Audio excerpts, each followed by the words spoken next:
Hey everyone. Welcome back to another episode of the Free to Grow CFO podcast where, as you know, we dive deep into conversations about scaling a D2C brand, but it's all about doing it with a profit-focused mindset.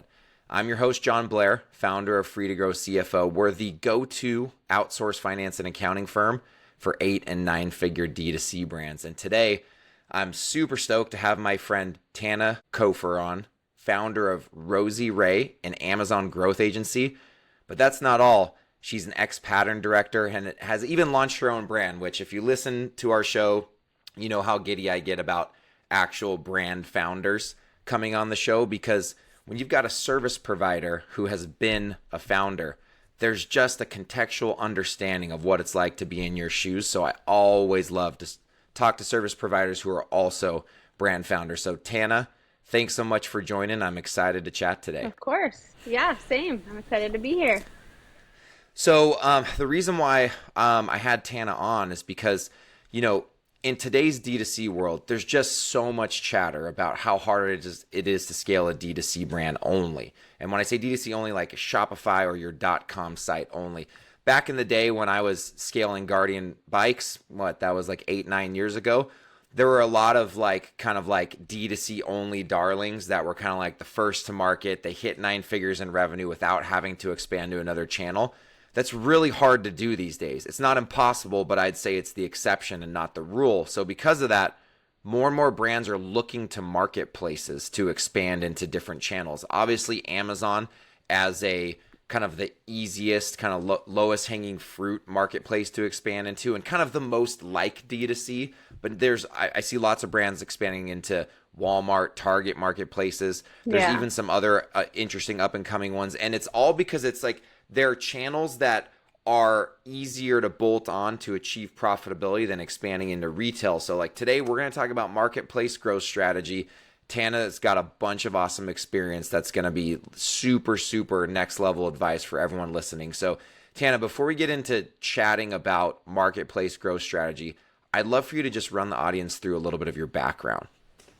Absolutely. Yeah. So, hi, I'm Tana. My background is mostly in the world of e-commerce. Graduated and went straight into digital marketing, and I worked for a small brand, helping that brand grow online through email marketing, social, new product launches. And then one of my roles actually at that job was to kick off Amazon sellers. I worked for an MLM, and most MLMs don't really want to be on Amazon. And For so sure. that was part of my role, was actually kicking off sellers. And so then I realized, it was one of those things where I'd go to my director and I'm like, why are we doing this? Because it's another channel that people can learn about the brand. And they're like, well, we just don't do that. And so I realized, okay, I think there's an opportunity here. And I found this really small agency called iServe at the time, who we all know now as Pattern. And they were looking for an advertising person to just kind of learn and figure out how to advertise on Amazon and eBay. This is back in 2018, and it was fairly new. And I was like, okay, I want to learn. I think it'd be cool. And so they hired me and rose to the director, managed the team, and was there for 5 years. And there I helped brands launch on Amazon, Walmart, Target, eBay, and figure out how to do a full marketplace strategy that included their Shopify to make sure we weren't, directing customers away from their D2C. That's one of the biggest concerns we hear from brands is they want to add a channel. They don't want to just move people away from one to the other. That's what I did for 5 years. Then I left end of 2022, really just because I had 3 kids at the time, and it was really hard to do, the agency life, which we all know is not 9 to 5. And then come home and be with my kids and go to the wrestling tournaments and the dance recitals. And it was getting really difficult. So I decided, you know what, I'm going to step back. I'm going to freelance and do my own thing and be with my kids more. And that freelance turned into the agency that is RosieRai today, which is great. It was not the intention, but it was just a lot of brands wanted to work with me, and I couldn't work with all of them. So I found a way to try and work with all of them. So yeah, and so now I'm here today. I love that. We have such a similar story because I helped launch Guardian Bikes, a D2C brand, back in 2016 we started dabbling in Amazon in like Mm, 2017, 2018. So same time, like I consider that to be the heyday, right? Let's like yeah. really trying to just figure it out, and did that for about 5 years. And then in 2022 left and started freelancing because I too have three kids that are now five, Yeah. 3, and 2. And when I started Free to Grow CFO, like I basically just wanted to freelance provide a service on the finance side that I did in the brand for so Yep. many years, right?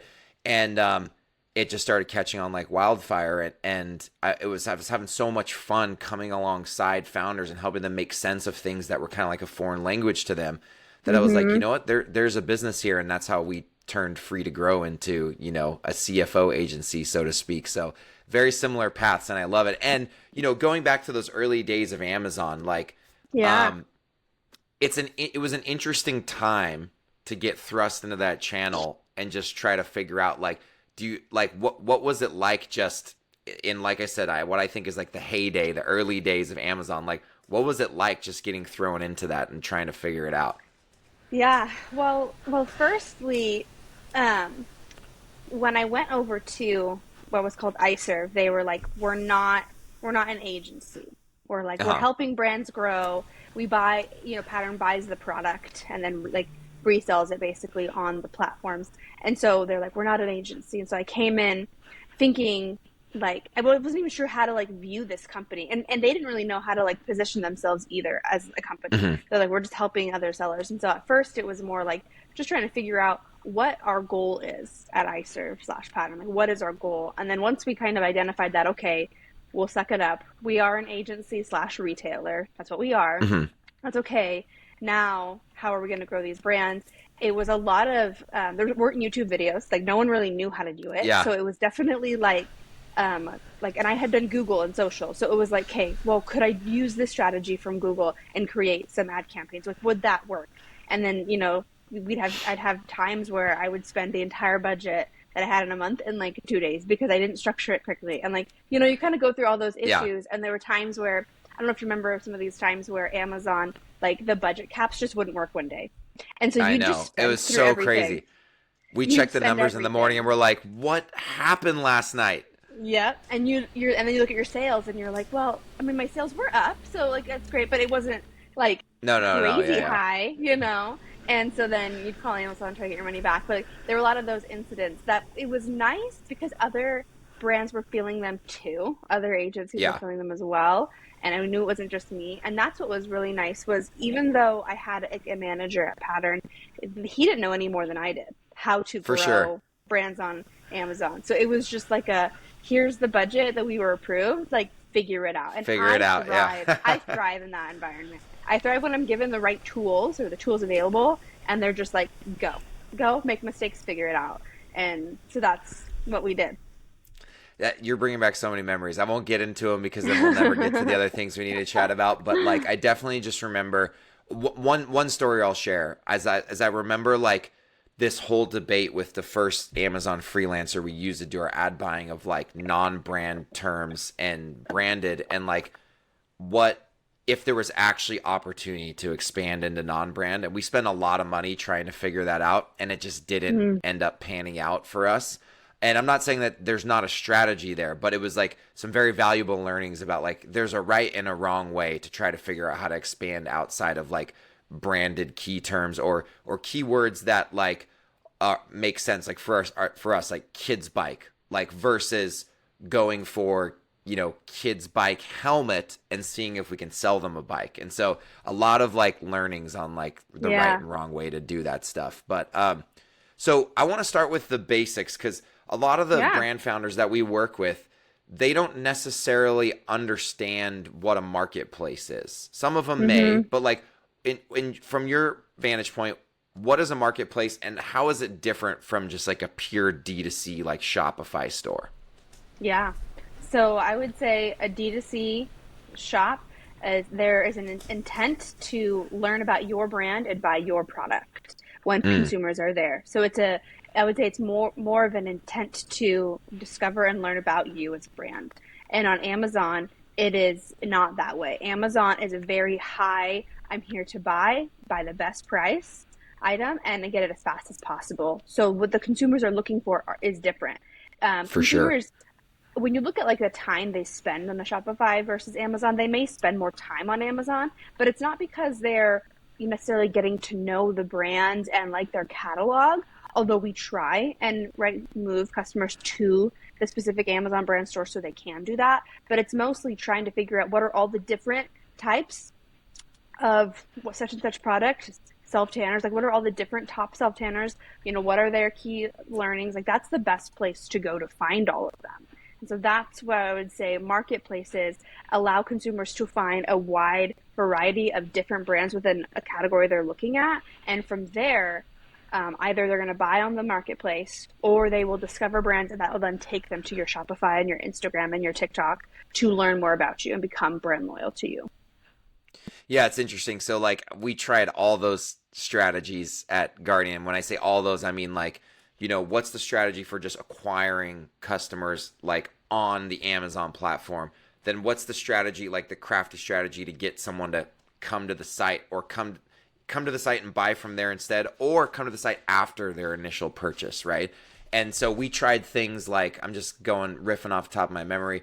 We tried things like putting certain cards in the bike boxes that would drive them to go register for something on the site, and they could get something free or a discount on the site, and that was to get them to buy accessories and buy their next bike on the site. So Yep. we did things like that. Some of them worked, some of them didn't. We tried a lot of different things like in the box like that. And then some other things you mentioned, like the price sensitivity, right? Like when you're on your site, you're basic, or when you have a consumer on your site, you're like monopolize their attention at that Yes. point in time, right? And they're Yep. not looking necessarily. They. I mean, we know that people go to Amazon and price shop against D2C sites, but in that moment, they're just looking at your site. Whereas, Yep. Amazon is recommending other products like it. There's other people who are bidding on those same keywords that they found you through, and so. Let's talk a little bit about I guess like product catalog or merchandising strategy, including pricing on Amazon. Because like for example, eventually it took us years to figure this out, but at Guardian we eventually were like, hey, we should have different. We shouldn't have the exact same products on Amazon as we do on our site, and we should be very intentional about what the price points are and why we're offering that particular product on Amazon versus our site. What Yeah. advice or thoughts do you have about that kind of a strategy? Yeah, it's a great question. I have a lot of thoughts, but I would say overall, I would say don't. You're likely you launched your Shopify first. Let's say 95% of brands launch their Shopify first. I would say when you decide to go to Amazon, don't just think I'll just download and re-upload all of the same products there, Mm, because then you will have consumers who will move from your Shopify over to Amazon purely for ease of getting it to them within 24 hours, assuming you do FBA. for sure. And then when they do that, you're increasing the likelihood that they're going to compare you to other brands. You're literally putting yourself like right next to them on the shelf as opposed to your Shopify and your Instagram where you can control it. So I would say be really strategic in what items that you believe are your gateway to your brand. Like those top Totally. items that really get people to say, wow, your vitamin C is the best vitamin C on the market. I now want to shop all of your products. So every brand usually has, 1 to 10 of those items that they would view our gateway. That is what you want to make sure you launch on Amazon. Then the next thing is I would say you launch items that go with those, that are adjacent to a vitamin C and a vitamin D, or a vitamin and a multivitamin, like things that can be paired together, where you can do Hmm. virtual bundles, things like that, cross targeting. So that's how I would kind of view that strategy. I wouldn't just think, well, we're a brand that sells vitamins, so I want to put all 100 of our vitamins on Amazon so people can shop the whole collection. That's what I Yep. wouldn't do. I think it's a waste of a lot of money at first. You can slowly launch more on Amazon as you learn and grow, but I would definitely be strategic with the purpose of Amazon, and that is to discover new brands that are Hmm. in the right price range for a consumer, and from there they will then check out your Shopify, Instagram, whatever. Or you could even have an insert that goes in and says, "Have you seen our other products?" And it'll encourage them without saying so, because you can't tell them to go to your site, but it Yeah. encourages them to try and learn more about you. I love it. I love it. Yeah. So again, we were just figuring it out just like you at Guardian in the early Hmm. days. And so we eventually landed on, I believe Guardian actually now is not on Amazon anymore, but that's mostly because they just really figured out how to nail D2C growth and they ended up pulling their products off of there. But for a while, what we did, we had two product lines. We sold the safest kids bikes direct to your door, and we had a flagship product line which was more expensive, as the premium one, and then we had an entry point product line. We used to just duplicate the product catalog on both Shopify and Amazon, and then we got wise and we're like, nah, that doesn't make any sense for a number of reasons. And we felt like we could prove cannibalization a bit through the data as we were kind of like doing Yep. incrementality testing. And so we actually switched to let's let's only put our entry price point bikes on Amazon. So first off, Hmm. it was in a price band where like it fit in with the price spectrum of competing brands, whereas like our Yeah. flagship bike just like stuck out as being like way too expensive for Amazon, Yep. right? So it was a Yep. little more expensive, but it was much closer to the competition. And like if you bought a 16-inch entry level bike, which at that time was our smallest bike, if you love the brand, there's a good chance you're going to come back and buy a 20-inch bike when your kid gets big enough for it. But if you can't buy that bike on Amazon, and we have won you over as a brand, then you're going to come back to our site and buy the 20-inch bike. So again, we're no geniuses. It took us many years of not doing that to get to Yeah. that point, but that's like one example of the gateway product strategy that you're talking about Yep. that did turn out to be fruitful for us. Another thing we did Yep. eventually was like overstock when we got overstocked on an inventory position on a given SKU and we needed to move it, we would oftentimes take an allotment of inventory, move it to FBA, and try to churn through that inventory on Amazon to kind of re-level the inventory position on that SKU. Yeah, that's a great strategy as well. The only thing that you also want to remember when you launch anything on a marketplace, um, you you get a little bit of a bump from Amazon as a new product, like a little bit, but in reality, Mm-hmm. you want to have reviews and ratings and things on the listing. So I would just say whenever you launch a product, for anyone who's like who will be listening, like the 30, 60, 90-day window is so key to your Mm-hmm. success on the platform. So make sure you have a really strong presence at the very beginning and you have a plan to get those reviews, get those initial sales, even if like you kind of force them to happen or you make Yep. no money because you spend a lot of ads on the beginning.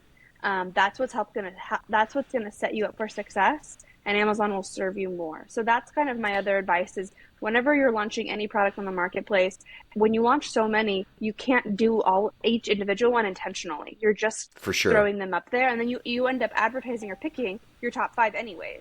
So just start with those top five. Give those the chance to shine. Then as you add more, you'll be able to move funds and give them each attention.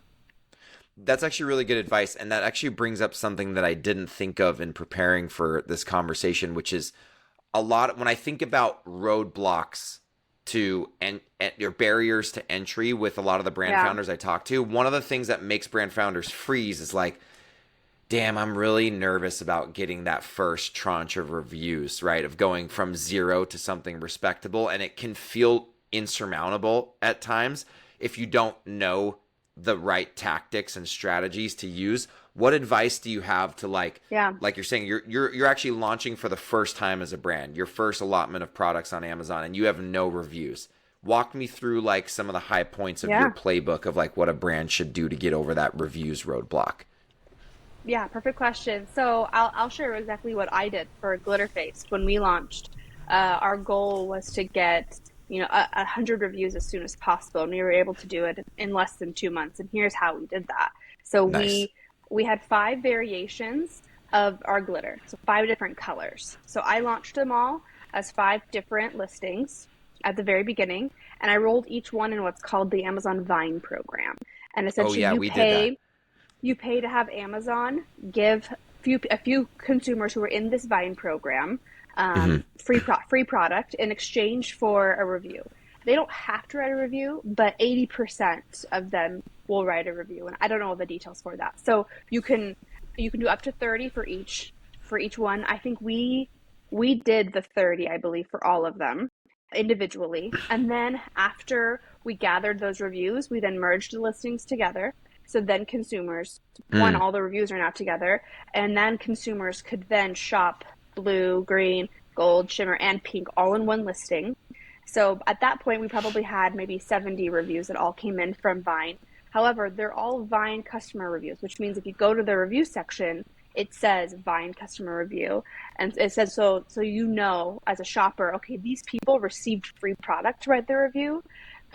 It's still a great review. People can still be honest, but you also know they probably were a little kinder because they got it for free. So they'll give me a 5-star instead of a 4. So the next thing that we do is we do like what we call search, find, buy. And basically you ask people who are already loyal to the brand, and you send like an email out and say, hey, go check us out on Amazon, things like that. So remember to search our top keywords, and you tell them to search edible glitter for drinks, things like that, so that you have them search the keywords you want to rank on, and they'll Mm. buy on Amazon because they're already loyal to you. They'll support you, and they'll write a review, and that helps you get the review and get the rank increases. The last thing I would say to do is leverage your brand and your presence on Instagram, whatever, to provide like promo codes, discounts, things like that, if they prove they wrote a review on the platform. Amazon will ding you if you get too many reviews in a within the same zip code or in a certain period of time, because they know, okay, you probably paid for those reviews, right? And that's then what you're doing. Essentially, you just are asking your current loyal customers, hey, we're live on Amazon. Check us out. Here's a promo code for you to get Hmm. 25% off if you buy on Amazon. And those people are more likely to write a review because they're already loyal to you. So that's what I would say at the beginning is use the Vine program and use your current loyal customers to encourage them to check you out on Amazon. And a lot of brands don't like to do that because they're like, well, I don't want them to know we're there. And it's just like, it's 2024. They know you're going to Yeah. launch there. Like, get over it. Like, just get Yeah. over it. But don't put all your products there. Just put a select few, at least in the beginning.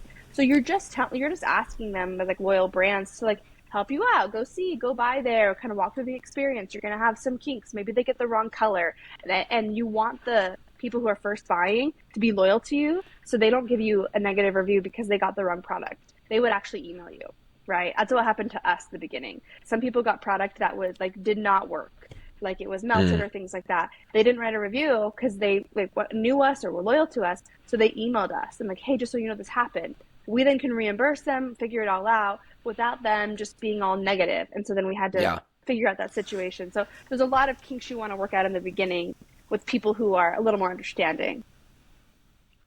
So, I just got to say, if you're listening to this episode and you're thinking about launching on Amazon and you're worried about the whole, getting your first 100 reviews, rewind this episode and take copious notes on what Tana just walked you through, because I'm telling you from personal experience, it took us years to figure that out at Guardian. So like what she just laid out for you is going to save you years of time, and I can validate what she just went through is exactly what we figured out at Guardian Bikes, but we had to Yeah. figure it out the hard way on our own, Yeah. just making mistakes. So that is fantastic advice, and as I'm sure you know from where you sit in the marketplace, like it's a common concern of D2C brand founders who like want to move to Amazon, but they're like, I don't know how to overcome this roadblock. But that's another reason why you should consider, like, when you're moving to Amazon, like, find an expert like Tana or her agency or the like, because look, it's going to save you a lot of money and a lot of time. It's really, really important. I know very few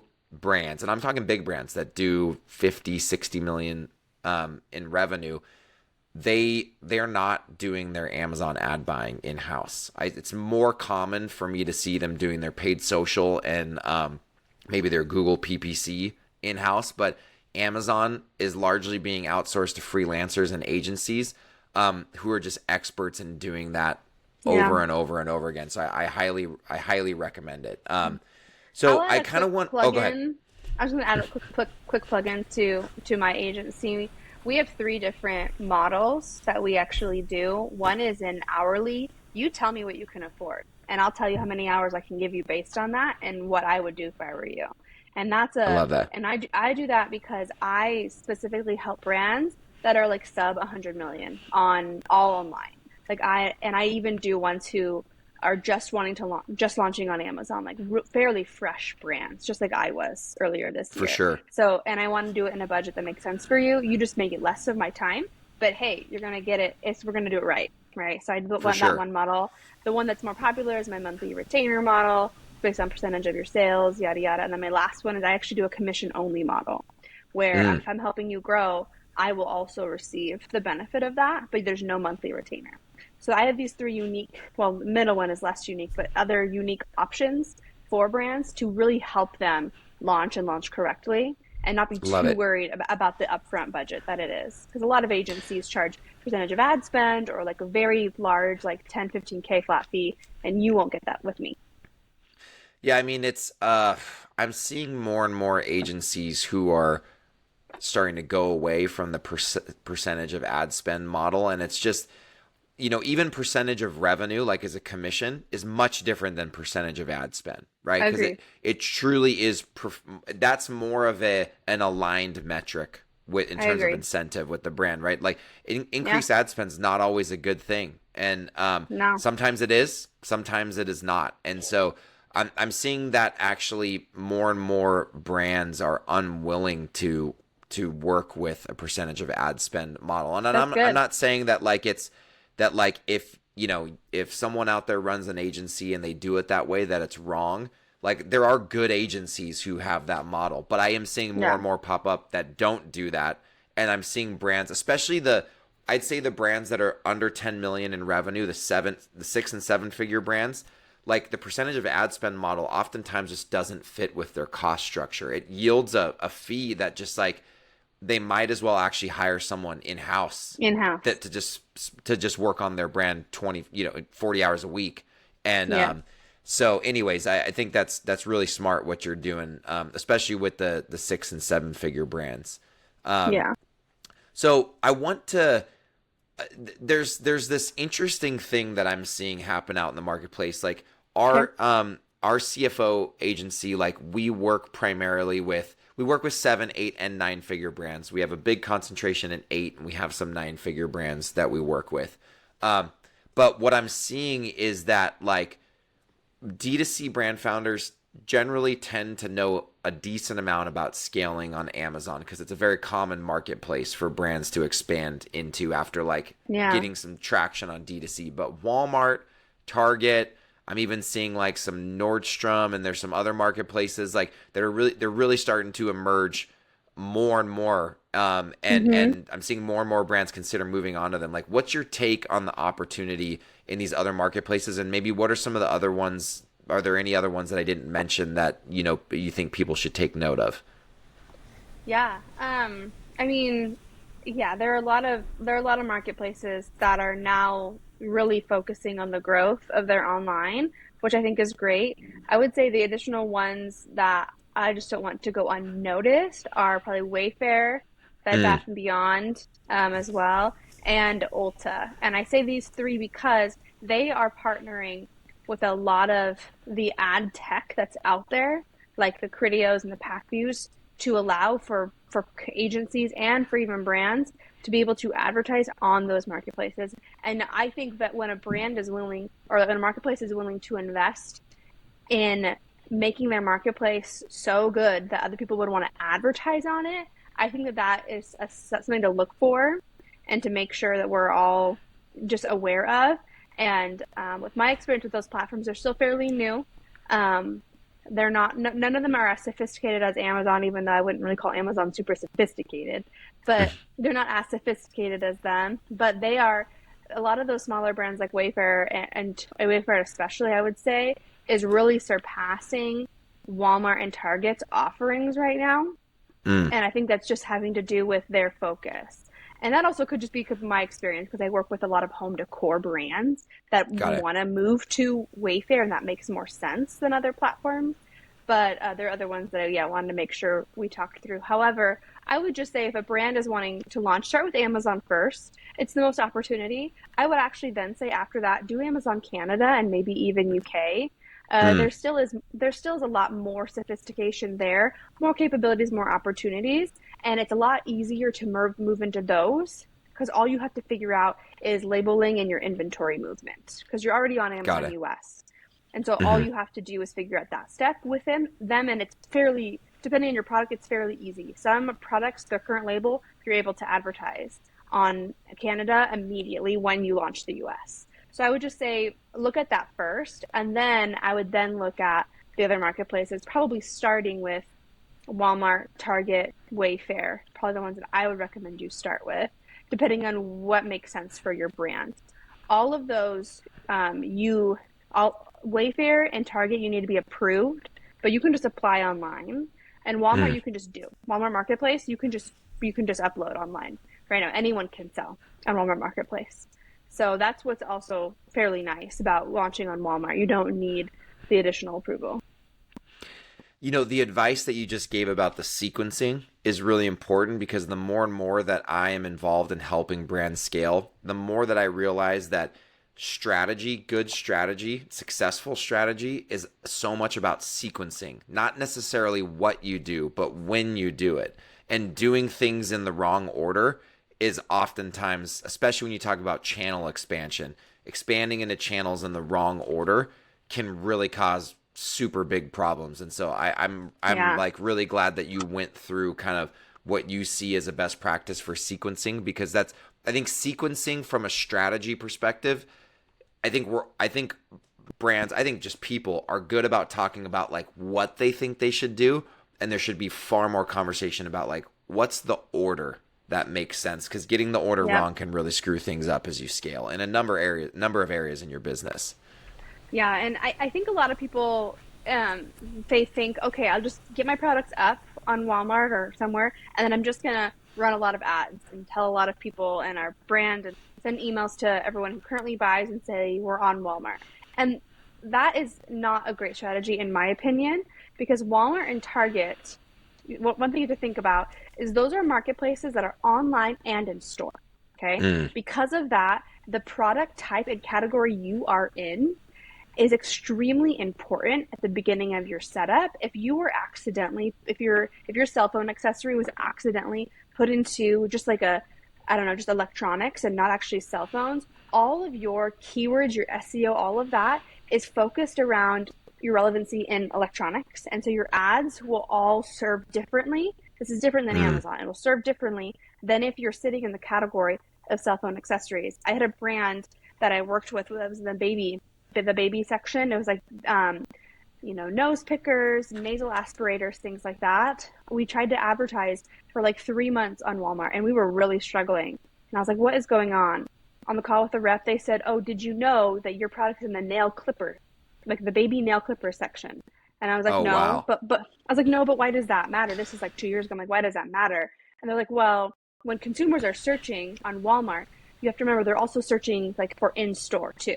So like if they're Mm, searching nail aspirators, the algorithm is going to serve them things that are best in the nail aspirator aisle and category. And if you're not in that category, then the Walmart algorithm doesn't know to like serve you. So I'm just saying, like, when you initially set yeah. it up on every marketplace, but especially ones that have a brick and mortar, you have to get your organic strategy and that initial upload right before you even put any ad dollars in.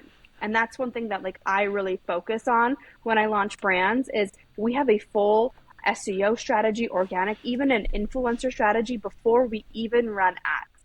Because I Hmm. think those things and content is so important and it's key for conversion. So it doesn't make sense to just like, okay, I'll just spend 10K this month trying to drive traffic there. And it's like, well, you have to actually have a good listing with everything you need and be set up correctly in order to do that.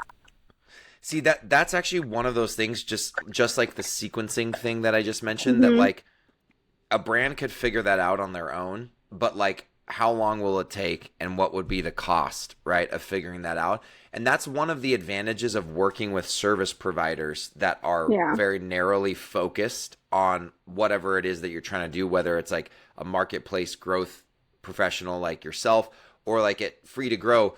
We just work with ecom brands. That's all we do all day long. And so, actually, this is actually a little like insider story. Like at the beginning of us scaling Free to Grow, I used to think that our value prop was like you get what you need from a CFO but at a part-time price, right? Without having to take on the overhead of a full-time CFO. But what we actually started finding is that we provide more value than a lot of full-time CFOs who Oh, are not wow. e-com experts, because all we Yeah. do is e-com. So even though we're only working on your business part-time, we've seen all of these issues and made the mistakes for you, right? Collectively across our team of e-com CFOs many, many times, and we've seen other brands make mistakes, and we can save you a ton of time and send you in the right direction because we've just seen things over and over again. We're like, just don't waste your time there. We need to do it this way, just like the setup Yep. that you're talking about with that initial Yeah. product upload, as well as like the sequencing of channels. And so I just want to call that out because that was a surprise to me, honestly, even as the founder of Free to Grow. Like, I used to think that it was about providing enough value at a part-time price, but like oftentimes we're finding we can provide more value than someone full-time, because if you're on a budget as you're scaling, you're not going to necessarily be paying for like the best of the best ecom CFO, right? You're maybe paying for a talented finance person, but this may be their first stint like really getting a chance to be an ecom CFO. So they're Yeah. making the mistakes and figuring it out like me and my team did when we were inside brands in the early days. So like we got to make the mistakes on their dime, and now we're here to like efficiently give you a lot of valuable insight for a very, competitive price. So anyways, I think what you're walking through here is like a couple examples of like how you can actually, if you find the right like, marketplace growth agency, for their fee, they're actually delivering far more value than a full-time person could. That's not always the case. There are agencies that don't pull that off, but like Sure. that very much can be the case if you find the right one. Yep. So what I want to chat about next is like, what are some common mistakes and or misconceptions that you see D2C first brands make when they go try to launch into a marketplace? Yeah. I would say, ooh, um, I mean, some of the mistakes, we already shared, which was launching your entire catalog there. I would say one thing that D2C brands make a mistake on is I've had some who want to launch on Amazon, but they want to launch their products 25% higher, like the price point higher, because they Mm, want to incentivize people to come back to their D2C. And I've walked them through, I'm like, help me understand how that would work. Like, as a consumer, I see an item, it's 25% more on your website, so likely it's higher than the other competitors. As a consumer, they're likely not even going to consider you. So I don't think you're getting what you want. Like, it's just one of those things where like I just hear that a lot. Like, I want to I launch see on that all the time. Amazon. I see Yeah. that constantly, actually. Yeah, and so that's one thing where I don't understand. And maybe it's just me, but I am like, Amazon also scrapes sites. I know your D2C may not have a bunch of traffic, but at some point they'll scrape you and then they'll totally deactivate your account, and you have to deal with Mm, all of that because you're not allowed to do that. Like, you have to give yeah. them the best price. And so like there's just like I don't see a benefit to that strategy. And so those are the biggest ones I see.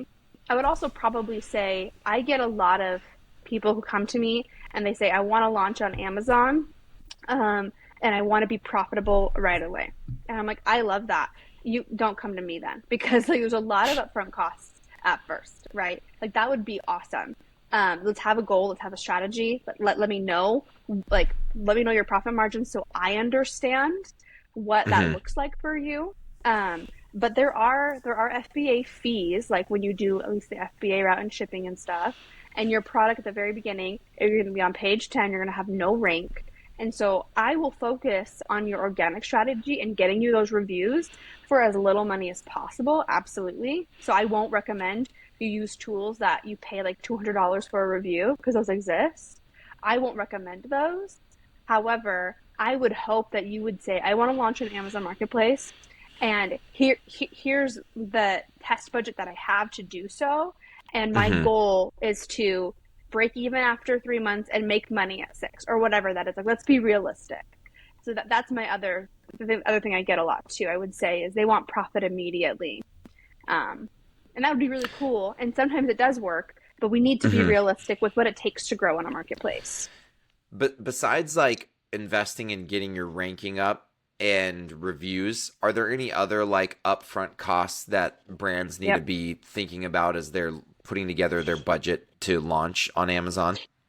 Yeah, I would say the biggest cost is that FBA fee when fulfilling, your storage fee if your product sits for too long. So we need to be strategic on how much product we send in, and then what's called the referral fee, and that's basically the fee you pay Amazon, like their cut of your product sales.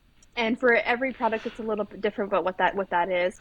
But you should budget like 10 to 15% for that, just to be safe. So I would just say those are the fees to be aware of outside of any advertising, marketing, the deals, promotions, any of those. Those are the fees to be aware of with your product.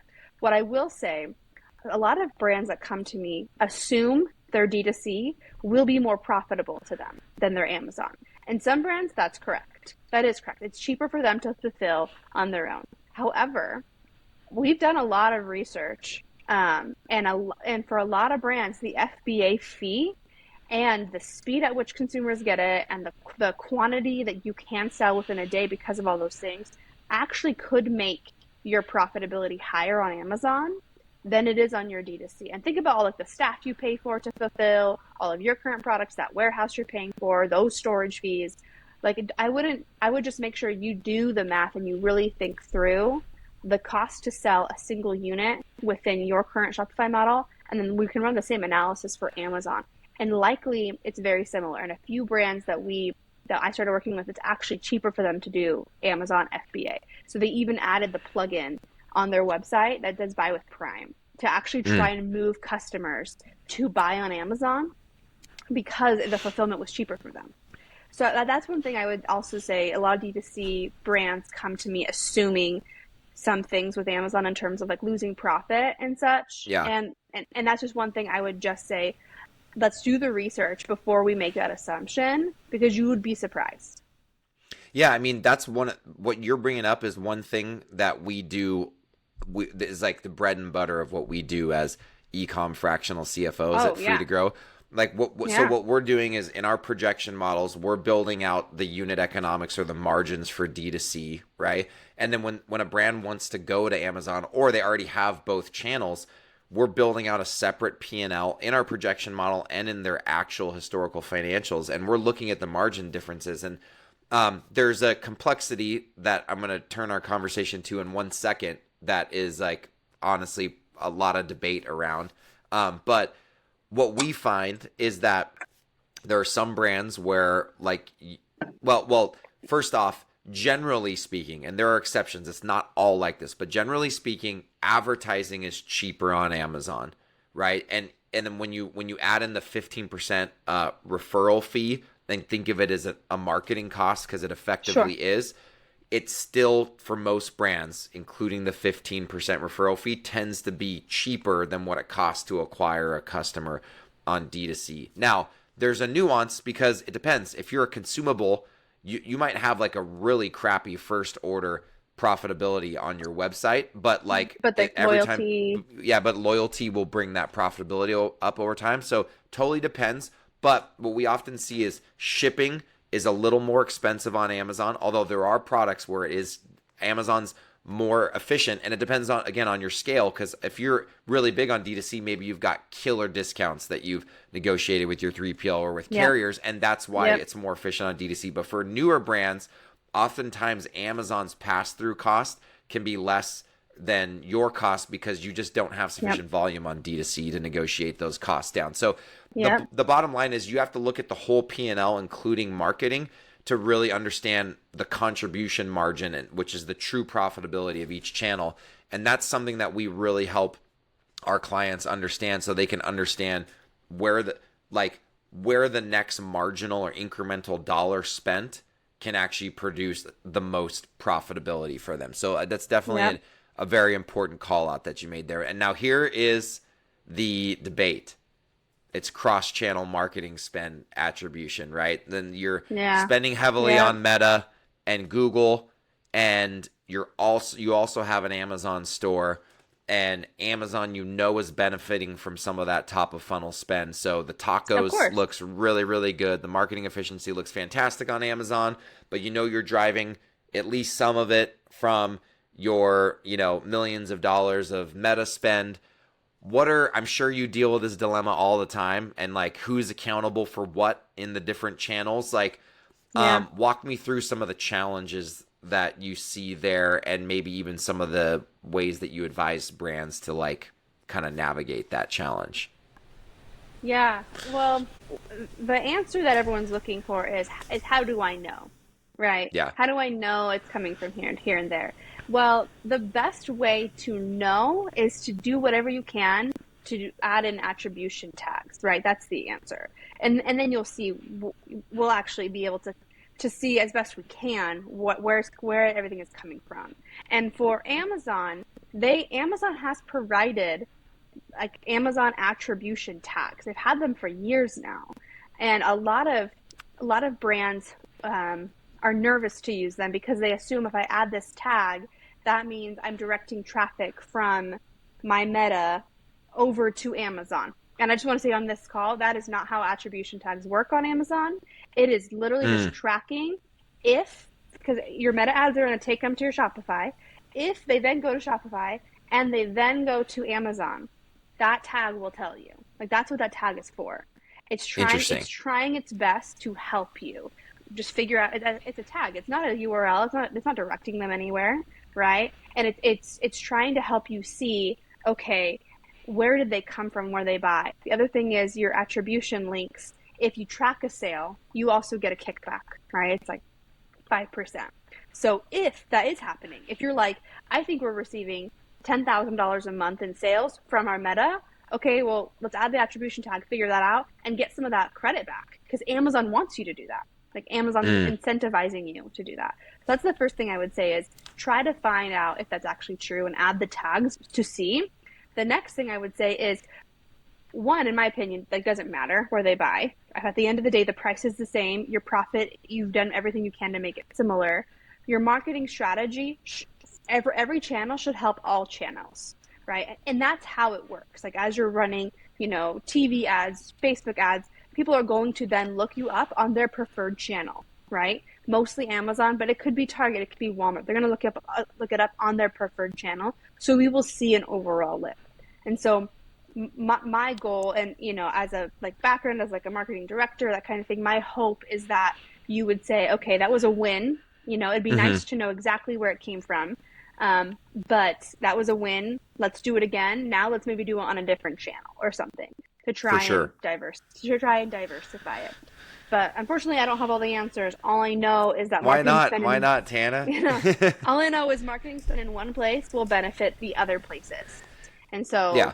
that's why that's what I would recommend, adding the tags to try and see if we can get some data. And in my Yeah. experience, you will see those sales are coming from Google to or from Meta or wherever to Amazon attribution. And the Amazon attribution, the way I've set it up, but I'd recommend you do, is you have different tags for each channel. So that you are Mm, essentially like, here's my Google attribution tag. So if people are going from any of my Google ads and they're going to Shopify and then they're coming to Amazon, it'll track right here. And I have one for email, and I have one for SMS, and I have one for this and this and this. Does that make sense? yeah. I mean, and look, I think what your point, I'll put this in more kind of conceptual framework terms. Like, there's no single attribution method, whether you're talking about using triple whale or using the tags you're talking about or using some of these other like media mix modeling, Yep. AI softwares. Like, none of them are perfect. What my general advice is that you have multiple tools, right? And what you just mentioned in the tags is a tool. You use multiple tools to try to figure out what the attribution is, right? And some of it is, so like for example, and none of them are perfectly right, right? But like No. if you've got like, I think of it as triangulating. So like at Guardian Bikes, we did some of the the tags that you're talking about. And then we also used Google Analytics. We also used post purchase like surveys, and then we also had like inserts in the box to try to drive like post purchase surveys, right? And we used all that data to try to triangulate what the trend appeared to be. And it's not perfect, but when you look at it from multiple angles, you can get at least a sense of the trend, right? And then additionally, we're always tracking what appears to be the marketing of the MER on Amazon, the MER on Shopify, and then the blended MER, right? And so like the MER on Amazon, which is the inverse of tacos, is like it will, if you spend heavily on top of funnel, like on Meta, it will be artificially low, right? And if you allocate all Meta and Google spend to your Shopify store, the MER will be artificially low. But if you look at the blended MER cross channels at the same time,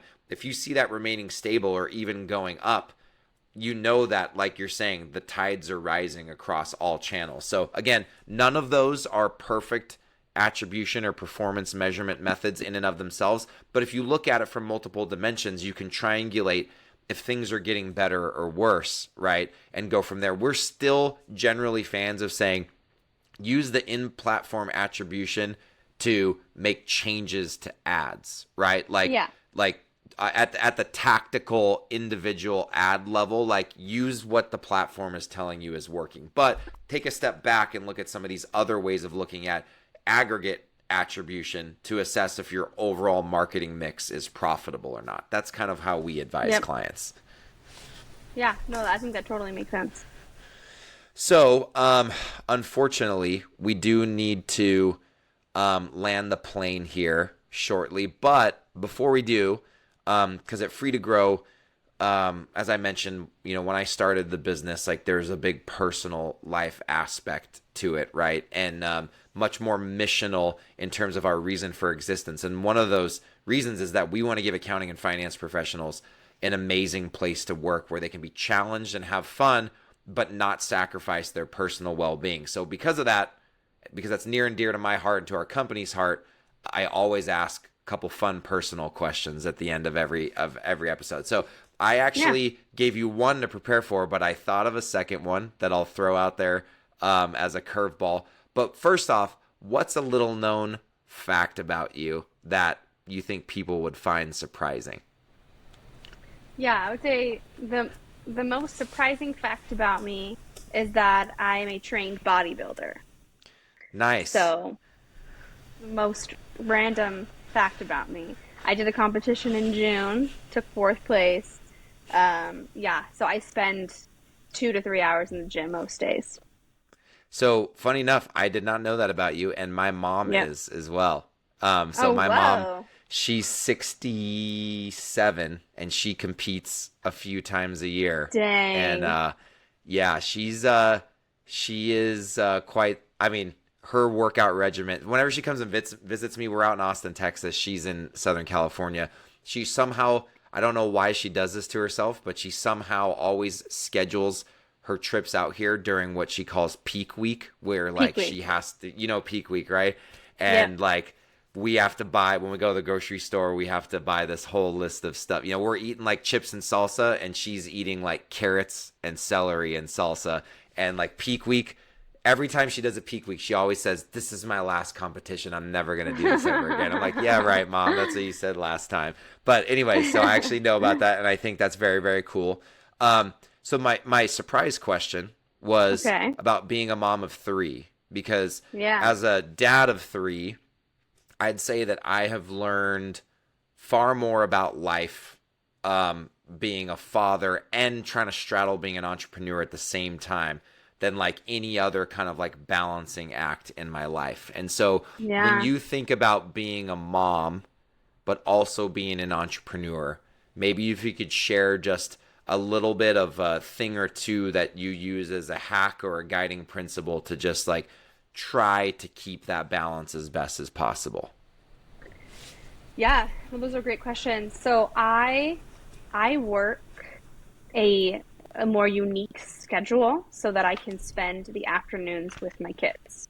And Love because of it. that, I get up earlier in the morning, like 5:30 or 6, and I do a lot of the like emailing and like some of the stuff that isn't as strategic that I can do right when I wake up. I'll do some of that in the morning, Then I'll spend breakfast with them, get them off to school. I mean, summers are just insane. I don't know how anyone, survives My summer. house It's is rough. insanity. My house is Right. So insanity right now. I'm ignoring the summer months when I say this, but that's kind of what, that's what we do. And then I get them off to their preschools or high school. Like I have kids with a variety of ages, so to the schools. And then I work until basically 1 or 2. And then I'm done. I am done. Might open up my email or my computer once the kids are in bed, but I don't work the afternoon hours. And I only have 2 people on my team, a very, very small team. And they also, I'm like, what hours work best for you? What can you do with me? Some of them are like, oh, I like the afternoons because my kids do afternoon kindergarten. I'm like, perfect. Right. So we make it work so that everyone in my team, including me, can live the life and the lifestyle that we're hoping for. And so Hmm. that's what I do. I love it. It's super important. We didn't do this on purpose. We have a small team. There's about 7 of us full time, but it has turned out to mostly be parents of small kids that were on the brand side and decided to leave the brand side and want a little more flexibility, but still want to do something challenging and fun. And I think one of the coolest things is that like there's 7 of us that all have little kids, Yep. and we're just so in the same season of life, and there's a couple people who aren't, and that's totally fine. They still fit into the team well, but they also have kids. They're just like a little more A grown, little older. and Yeah. so it's we don't hide that like, hey, I was up all night because my kid had a fever, or like I've got to take my kid to get their blood drawn, and I had to bribe them with taking them to the museum. And so do you mind if I do that this morning? Like I had someone I was talking to last week who had to do that, and I'm like, dude, 100%. Because like at the end of the day, here's the stupid thing: if you say no, guess what? They're gonna do it anyways, and then they're gonna And then just you're feel the like they're jerk. hiding it And from you. And it's yeah. just like it's just not just like let people be who they are. If they do good work and they're good people, let them be who they are. And like it's a virtuous cycle that just like really creates an amazing work environment, and it's one of the things that keeps me going every single day here, you know. Yeah, I agree. Yeah, the 2 people I've hired are stay-at-home moms. I just feel like they're the ones who want this unique lifestyle. They want it, and if we can help some of those people get it, then we should. 100%. We have 3 stay-at-home moms on staff, so I'm right there with Yeah, you. I love it. yeah, Well, before we end, I would where can people find more information about you, your brand, and your agency? yeah. So on RosieRai.com, pretty easy to find. You'll learn more about me and what we do and what we offer. And then glitter-face.com. You can also find both of those on my LinkedIn, Tana Cofer, Tanacofer. And those are probably the best places to find me. I'm also on Instagram. You can see my bodybuilding pictures if you don't believe me there. Um, and yeah, I love it. Well, this was an awesome conversation. I'm like truly thankful that you came on. This is a of topic. course. There's just a ton of advice here that I think is going to be super helpful for our listenership and Yeah. even some of our clients that listen to the show. So if you guys are interested in getting help on the Amazon or Marketplace growth strategy side, definitely hit up Tana. And don't forget, if you want more helpful tips on scaling a profit-focused D2C brand, consider following me, John Blair, on LinkedIn. And if you're interested in learning more about how Free to Grow's D2C accountants and fractional CFOs can help your brand increase profit and cash flow as you scale, check us out at freetogrowcfo.com. And until next time, scale on.